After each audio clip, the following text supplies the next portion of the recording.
Faut-il changer l'équipe qui jouera face à l'Irak ? Et en l'occurrence, on a titré ça pas fan de coaching. Pourquoi ? Parce qu'il y a une stat qui nous a interpellé un petit peu, Julien. On l'a dit, 2 changements uniquement face au Sénégal. L'entrée de Bradley Barcola, là pour le coup, le coaching il est costaud. 2 minutes 11 plus tard, il mettait un but et il mettait les Bleus quasiment à l'abri. Et Ryan Cherki qui est entré. Et Opta nous a sorti une stat qui est quand même assez intrigante. Dans l'histoire de la Coupe du Monde, depuis que Opta recense des stats, les 3 équipes qui ont fait le moins de changements, ou en tout cas qui ont fait le moins de temps de jeu à ses remplaçants, c'est 3 fois l'équipe de France contre le Sénégal, cette fois-ci, 13 minutes. Il y avait eu l'Angleterre 2022 où il y avait eu 11 minutes de jeu pour les remplaçants. Et encore mieux, il a vu Belgique 2018, 9 minutes de jeu. Le point commun de ces 3 matchs, c'est 3 matchs où les Bleus jouaient cher. Alors le Sénégal un peu moins que l'Angleterre, mais l'Angleterre, quart de finale de Coupe du Monde. La Belgique, on n'en parle même pas, demi-finale de Coupe du Monde. Ça nous dit quoi de Didier Deschamps, cette stat-là ? Ça nous dit qu'il s'appuie sur un 11 et que le lien, la confiance qu'il accorde à ces 11 joueurs-là, c'est ce qui compte le plus pour lui et qui ne veut surtout pas se défaire ce lien-là. Et du coup, ça nous donne un indice sur le 11 qu'on devrait avoir face à l'Irak dans 3 jours. Mais c'est même pas un indice. Là, on a quasiment une certitude. Alors, les huis clos n'ont pas encore eu lieu, et sauf blessure. Je pense que l'équipe qui va démarrer face à l'Irak, c'est Olysée dans l'axe, c'est Dembélé à droite. Alors, peut-être que le doué Barcola peut être en balance, étant donné qu'on pourrait jouer contre un bloc bas. Donc, Barcola, en prenant la profondeur, peut permettre... Mais je pense qu'on va partir plutôt là-dessus. Donc toi, tu es Didier Deschamps, tu reconduis ce 11-là qui est quasiment le même 11, en tout cas les 11 mêmes joueurs que face au Sénégal. Ouais.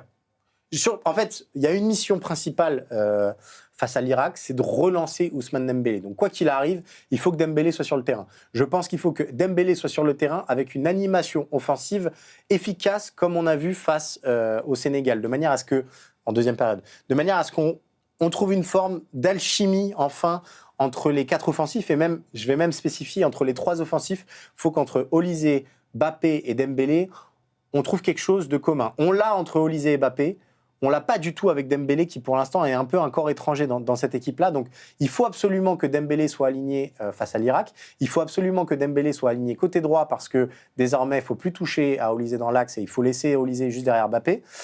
La question, c'est Doué Barcola. Moi, je mettrais quand même Doué... Ce serait un peu sa dernière chance, si je devais résumer. Et je trouve qu'en plus, Barcola, et on va en revenir au coaching, Barcola a le profil parfait de super sub. J'avais dit ça il y a quelques émissions à propos de Cherki. Lui aussi, je trouve que ces 2 joueurs-là, en sortie de banc, apportent énormément, et peut-être plus qu'en starter. Moi, je suis aussi convaincu qu'on aura les 11 mêmes joueurs au coup d'envoi face à l'Irak que face au Sénégal. Ça, c'est quasi certitude, sauf blessure, évidemment. Mais j'aimerais quand même que Deschamps se serve de ce match-là, face à un adversaire faible, pour rappeler à certains qu'il y a une concurrence et qu'il y a finalement des joueurs qui sont capables de prendre leur place. Je pense à Théo Hernandez, je pense à Désiré Doué, je pense à Jules Koundé aussi. Le seul truc, c'est que la deuxième période du Sénégal me fait dire que ils ont quand même eu un déclic, parce que ces 3 joueurs-là ont fait une meilleure deuxième période que la première, et que finalement, ils ont peut-être rassuré Didier Deschamps. Donc c'est pour ça que je suis convaincu qu'il aura le même 11, mais j'ai quand même envie qu'on utilise ce match. Non, mais je ne suis pas en train de dire que j'y crois. Oui. Je suis en train de dire ce que j'ai envie de voir. Mais on connaît notre Didier Deschamps, ça fait quand même depuis 2012 qu'il est avec nous. Donc on commence à lire un peu sa lecture des compétitions et à la comprendre.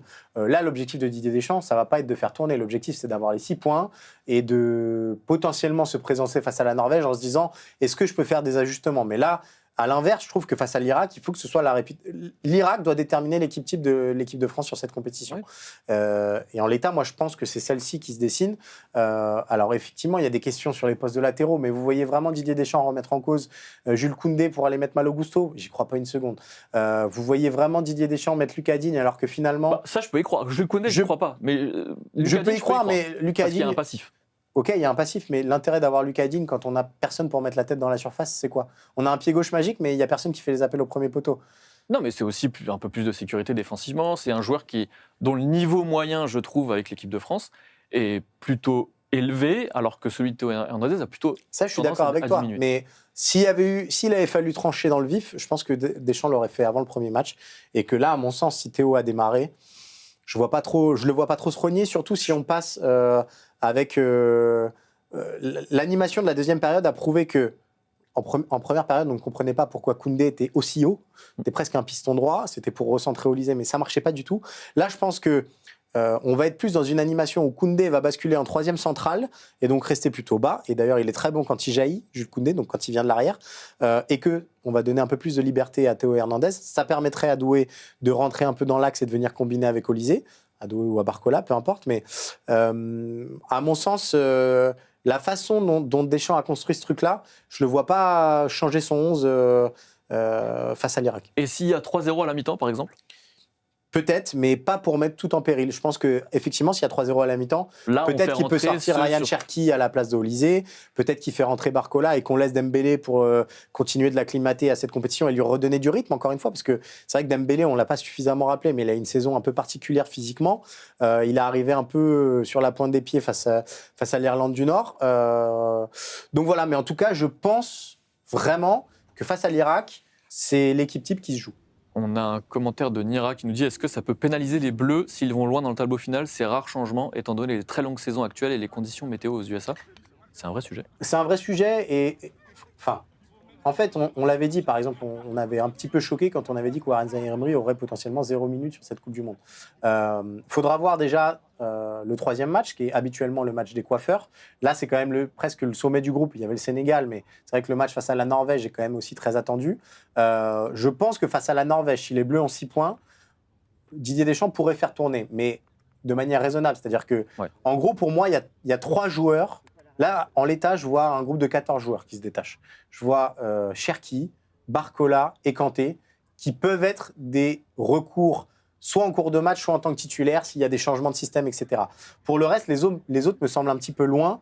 Un Gusto, si Koundé est vraiment la tête dans le sac, mais je ne crois pas à cette option. Sachant que Gusto, physiquement, pris Voilà, un coup avant exactement. de tirer. Un Digne, éventuellement. Mais voilà, je pense qu'il faut accepter que Didier Deschamps a toujours fonctionné ainsi. Et puis, historiquement, voyez comment se gagnent des Coupes du Monde. C'est très rarement des groupes à 18 joueurs qui gagnent. C'est quand même un noyau dur et... En particulier avec Deschamps. En particulier avec Deschamps, un noyau dur et des ajustements, quoi. Donc je pense que les changements qu'on a vus face au Sénégal seront peu ou prou les mêmes dans les matchs importants. Et peut-être que effectivement, N'Golo Kanté pourrait gagner des minutes s'il faut fermer la baraque et que les Bleus mènent 1-0 en 16e de finale. Mais je vois pas beaucoup. Un Manu Koné, peut-être, effectivement, Manu Koné. Mais j'imagine pas Deschamps ouvrir son groupe jusqu'à 18 ou 19 joueurs, quoi. On a vraiment dit justement qu'il nous dit qu'il ne faudrait pas oublier Koné, ce qui est vrai, parce qu'il a vraiment fait des très très belles performances en équipe de France et que finalement il pâtit un petit peu de la concurrence à son et poste. C'est Arthur qui nous dit effectivement si on passe à 3, Manu Koné est peut-être le troisième homme plus que N'Golo Kanté. C'est possible. Après, ne jamais négliger l'amour que porte Didier Deschamps à N'Golo Kanté et les services rendus à la nation. Et puis ça dépend vraiment de la physionomie de match. Effectivement, si vous voulez garder le ballon, Manu Koné est intéressant et pour la dimension physique. S'il faut aller chasser, Kanté, quand même, c'est dur de le mettre de côté, quoi. En tout cas, je suis vraiment convaincu que la deuxième période face au Sénégal a eu un vrai impact sur ce qui aurait pu se passer sur ce deuxième match face à l'Irak, parce que Doué, qui fait une première mi-temps vraiment catastrophique, se reprend quand même en deuxième.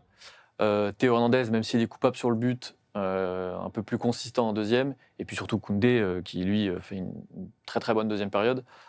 Donc vraiment, je pense que cette période-là a eu un impact assez important et peut-être que ça aurait changé des choses sur ce deuxième match, même si, encore une fois, il faut se souvenir de la méthode Deschamps, de ce qu'il fait habituellement et depuis qu'il est en équipe de France, depuis qu'il est sélectionneur de l'équipe de France, où effectivement, il a ce noyau dur, il a ce 11 qui est quasi immuable et il décide d'aller au bout avec. Effectivement, Mexo qui nous signale que Saliba aussi pourrait être ménagé s'il y a victoire. Oui, c'est vrai. Ça pourrait permettre aussi à Ibrahima Konaté face à Haaland. Ça peut être un profil intéressant si on va vraiment à la castagne. Non pas que Saliba n'aille pas à la castagne, mais C'est une option, effectivement. Après, comme l'avait dit Martin, ça ne veut pas dire que Saliba peut avoir des entraînements aménagés. Ça ne veut pas dire qu'il n'est pas en capacité de jouer les matchs. Et on l'a vu face au Sénégal, il a l'air plutôt en forme. Ce qui serait dommage, parce que Saliba-Haaland, c'est quand même un duel qu'on aime bien voir, notamment en Première Ligue. Tout à fait, tout à fait. Même si c'est plutôt Gabriel qui se le coltine en temps normal lors des Arsenal-Manchester City. Kanté et Manu Koné plus Rabiot peut se reposer, il court beaucoup. Oui, c'est possible. Non, mais vraiment, en tout cas, pour en revenir à notre sujet de base, s'il faut attendre des changements, il faudra les attendre, à mon avis, plus face à la Norvège que face à l'Irak. Parce que dans le 11, je vois mal ce que Deschamps pourrait changer, si ce n'est le Doué Barcola, quoi. Mais de toute façon, dans l'entrejeu, Tchouaméni, Rabiot, ça ne bougera absolument pas, sauf pépin physique. Mais revoyez le match de Rabiot contre le Sénégal.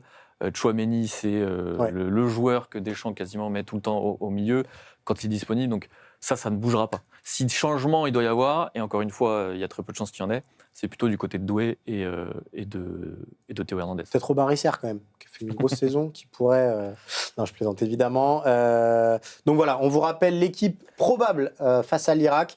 Vous prenez le début de la deuxième période face au Sénégal et vous l'avez. Maignan dans les cages, Koundé, Upamecano, Saliba, Théo Hernandez, Rabiot, Tchouaméni au milieu de terrain, Le Soleil, Olysée en numéro 10, Dembélé qui retrouve le couloir droit, Doué / Barcola, c'est à Didier Deschamps de trancher, et évidemment Mbappé dans l'axe pour aller taper le record de Klose. Il a 2 buts face à l'Irak. S'il y a un penalty dès la 5e minute, ça peut aller loin. C'est pas impossible.